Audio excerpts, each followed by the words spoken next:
പ്രകടനം ഒഴിവാക്കി ബി.ജെ.പി. നേതാവും ഗുരുവായൂരിലെ എൻ.ഡി.എ സ്ഥാനാർത്ഥിയുമായ ബി. ഗോപാലകൃഷ്ണൻ. നാമനിർദ്ദേശ പത്രികാ സമർപ്പണത്തിന് മുന്നോടിയായുള്ള പ്രകടനം ഒഴിവാക്കി.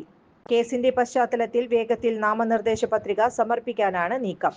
വർഗീയ പരാമർശത്തിൽ ബി. ഗോപാലകൃഷ്ണനെതിരെ പോലീസ് കേസെടുത്തിരുന്നു. ഗുരുവായൂർ ടെമ്പിൾ പോലീസാണ് തൃശൂർ ജില്ലാ കളക്ടറുടെ നിർദ്ദേശപ്രകാരം കേസെടുത്തത്. സാമുദായിക വികാരം ഉപയോഗിച്ച് വോട്ട് തേടിയെന്ന് തെരഞ്ഞെടുപ്പ് കമ്മീഷന്റെ കണ്ടെത്തൽ. ജനാധിപത്യ നിയമം 1951 123(3) വകുപ്പ് പ്രകാരവും ഇന്ത്യൻ തെരഞ്ഞെടുപ്പ് കമ്മീഷൻ നിശ്ചയിച്ച മാതൃകാ പെരുമാറ്റച്ചട്ടത്തിലെ വ്യവസ്ഥകൾ പ്രകാരവുമാണ് പരാതിയിൽ കേസെടുക്കാൻ തെരഞ്ഞെടുപ്പ് കമ്മീഷൻ നിർദ്ദേശിച്ചത്. വോട്ട് തേടുന്നതിനായി ജാതി അല്ലെങ്കിൽ സാമുദായിക വികാരങ്ങൾ ഉപയോഗിച്ച് അഭ്യർത്ഥിക്കാൻ പാടില്ല. പള്ളികൾ, ക്ഷേത്രങ്ങൾ അല്ലെങ്കിൽ മറ്റ് ആരാധനാലയങ്ങൾ എന്നിവ തെരഞ്ഞെടുപ്പ് പ്രചരണത്തിനായുള്ള വേദിയായി ഉപയോഗിക്കരുത് എന്ന മാതൃകാ പെരുമാറ്റച്ചട്ടത്തിലെ വ്യവസ്ഥകൾ ലംഘിക്കപ്പെട്ടിട്ടുണ്ടെന്ന് കണ്ടെത്തിയതോടെയാണ് നടപടി. ജില്ലാ കളക്ടറുടെ നിർദ്ദേശപ്രകാരം വീഡിയോ സാമൂഹിക മാധ്യമങ്ങളിൽ നിന്ന് നീക്കം ചെയ്യുകയും ഗുരുവായൂർ ടെമ്പിൾ പോലീസ് സ്റ്റേഷനിൽ എഫ്ഐആർ ഇട്ട് കേസെടുക്കുകയും ചെയ്തു.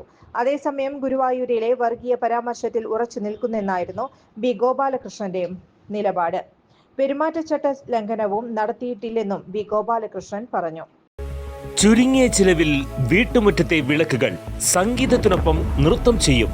പകൽ പോലെയുള്ള വെളിച്ചവും ഒപ്പം കളർഫുൾ ആകുന്ന മൾട്ടി ഫംഗ്ഷണൽ ഹാർഡ് ഡോർ ലൈറ്റുകൾ.